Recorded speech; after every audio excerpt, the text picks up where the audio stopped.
Yeah, it's gonna be one of those videos. This ink, it's bad. It's really bad. Like, incredibly bad. Don't use it. Just stick around and find out. Roll the intro.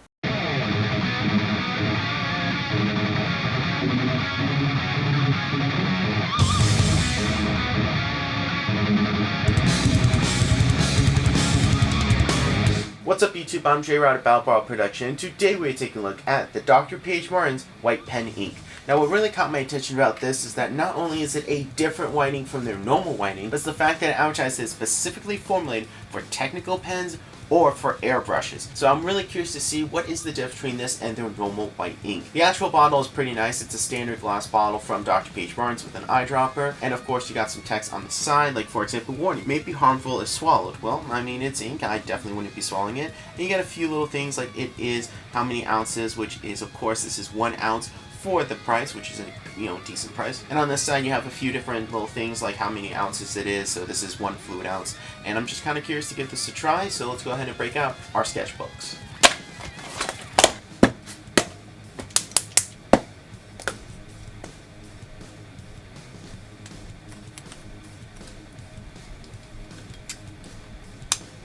So it's going to take a minute for the ink to actually flow down into the actual nib of our technical pen. So while we wait, I figured we use our normal tools, a brush and a dip pen. Now I won't be judging them too harsh on these tools because it is more formulated for technical pen and for airbrushes. So we'll keep that in mind while we do our test. I am noticing when I was trying to actually load this that it is far, almost like a paste. It's just more gooey and kind of more rough than an actual ink normally is.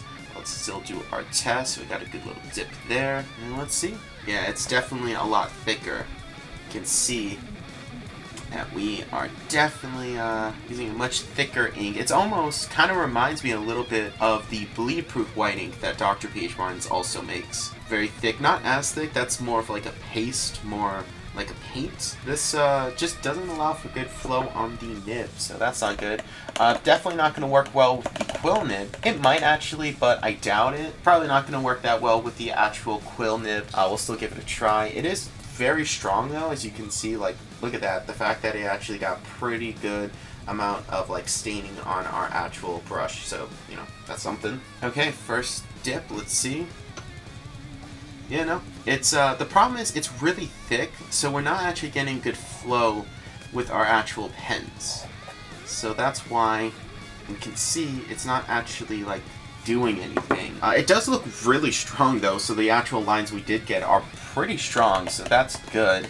The pigment does seem to be really, really powerful, so I'm very curious about that.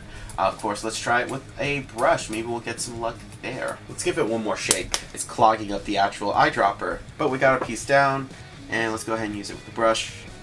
Very streaky, but it's not meant to be used with a brush. At least we can smooth it out a little bit, so that's nice. It is really good though. Like, there's very little of the actual black paper shining through, so this is honestly pretty impressive. So this would be good for adding in areas of white back to actual drawing. We do have a little sheet of paper here with a few different swatches I did last night, so we can just give it a quick test. But I always like to test these things out on the black paper first, so we can kind of get an idea of how strong the white pigment is, and it's pretty good. So let's go ahead and see if our actual technical pen has had enough time for the ink to flow through. Maybe we have to mix it. Oh, nope. Nope. So it works on a, oh, here we go. So it works on a 15 millimeter and larger. This is a 0.4 millimeter. So it should work. It's good for blueprints, overall writing, drawing, and I don't see anything.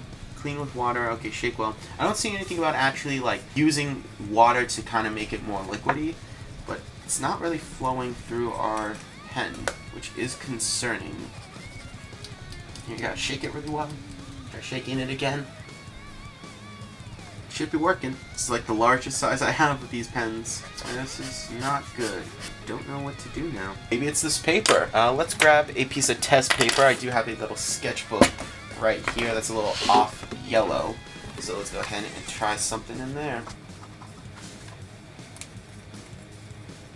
I mean, it shouldn't take that long to actually drip into the actual nozzle, but it looks like it's stuck. I cannot get this to work, and I don't know why. I mean, this isn't working on a technical pen, and the whole thing is advertised for technical pens and airbrushing. I don't have an airbrush, so we can't test it there, and Yeah, that's I think that may be a problem. There's no flow.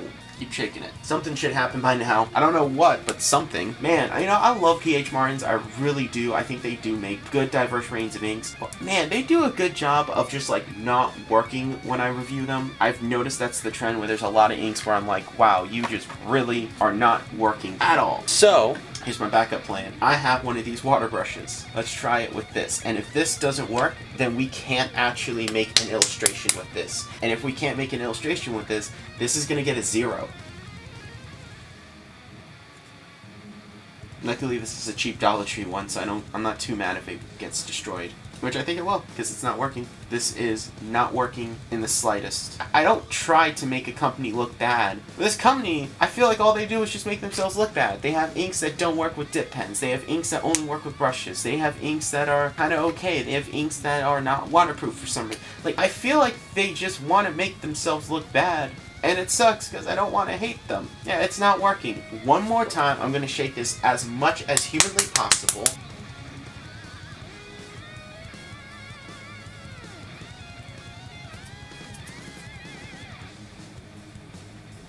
And I'm sorry, but that's garbage. That is not a solid line. Look at this. It finally starts to work. That is not a solid line in the slightest. Oh, we finally get it to work and our lines are garbage. I'm debating if I can work with this. In all honesty, I probably can. But do I want to at this point? I can officially say this is one of the worst white inks I have ever used. I'm not saying it is the worst, because unlike the actual other ones I've tried, it doesn't actually turn blue. It stayed white. I can give it that. So here's what we're gonna do. We're not gonna do our tests with the actual other ones. We're not gonna do our illustration. I think I've demonstrated that this thing doesn't work. Now, can I say it doesn't work with an airbrush? I don't know, because I don't have an airbrush. At least one that works and is set up. But I'm gonna go off on a limb, and since it failed pretty much every other test, I'm gonna say that it can't work with an airbrush. And this is getting a 0 on my scale of 1 to 10. This is one of the few items I've ever given a 0 to, because it just does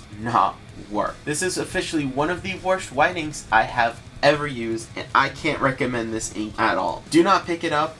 I hope that this is just located to me. I hope this is just a me problem. Maybe I'm just incompetent and that's why this is just not working. Please let me know in the description. I'd love to hear your opinion. Did you get this to work? Did you think this is an amazing white ink? And just tell me everything I did wrong. People, respond and tell me what's up. Be glad to revisit this and give it another look. But until then, this is getting a 0. Don't buy it. Let me know what you guys think of the video. Subscribe to the channel for more art and animation based content. And remember, I'm J.Rod of BLACKEST. I draw power in my own soul.